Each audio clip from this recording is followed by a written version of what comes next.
અબડાસા તાલુકા પંચાયતની 18 અને જિલ્લા પંચાયતની 3 બેઠકો માટે સવારથી જ મતદાન મથકો પર લાંબી કતારો જોવા મળી હતી। એપ્રિલ માસની આકરી ગરમી અને પારો ઊંચો હોવા છતાં ખાસ કરીને ગ્રામીણ વિસ્તારોમાં મતદારોમાં અનેરો ઉત્સાહ જોવા મળી રહ્યો છે। વહેલી સવારથી જ લોકોએ પોતાના મતાધિકારનો ઉપયોગ કરવા મતદાન મથકો પર ભીડ જમાવી હતી। સવારે 7 થી 9 વાગ્યા સુધીમાં 11.69% મતદાન નોંધાયું હતું, જ્યારે 11 વાગ્યા સુધી 30.13% મતદારોએ પોતાના મતાધિકારનો ઉપયોગ કર્યો હતો। આ મતદાન પ્રક્રિયામાં અબડાસા તાલુકા પંચાયતની 18 બેઠકો માટે 54 ઉમેદવારો અને જિલ્લા પંચાયતની 3 બેઠકો માટે 12 ઉમેદવારો મેદાનમાં છે, જેમના રાજકીય ભવિષ્યનો ફેસલો તાલુકાના કુલ 82,641 મતદારો કરી રહ્યા છે। જ્યારે લખપત તાલુકામાં આજે લઘુમતી સમાજ સહિત તમામ વર્ગના લોકોએ લોકશાહીના પર્વમાં વટભેર વોટ આપી પોતાની ફરજ બજાવી હતી।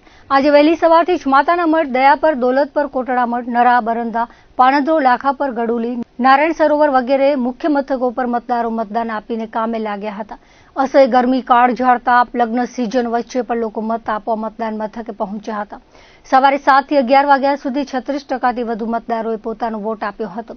કોંગ્રેસનો ગઢ ગણાતા લખપત તાલુકામાં ગત ટર્મમાં જિલ્લા પંચાયતની 2 બેઠકો કોંગ્રેસ જીતી હતી અને તાલુકા પંચાયતની 16 પૈકી 9 બેઠકો પર કોંગ્રેસનો પંજો છવાયો હતો, જ્યારે ભાજપના ભાગે માત્ર 7 બેઠકો આવી હતી।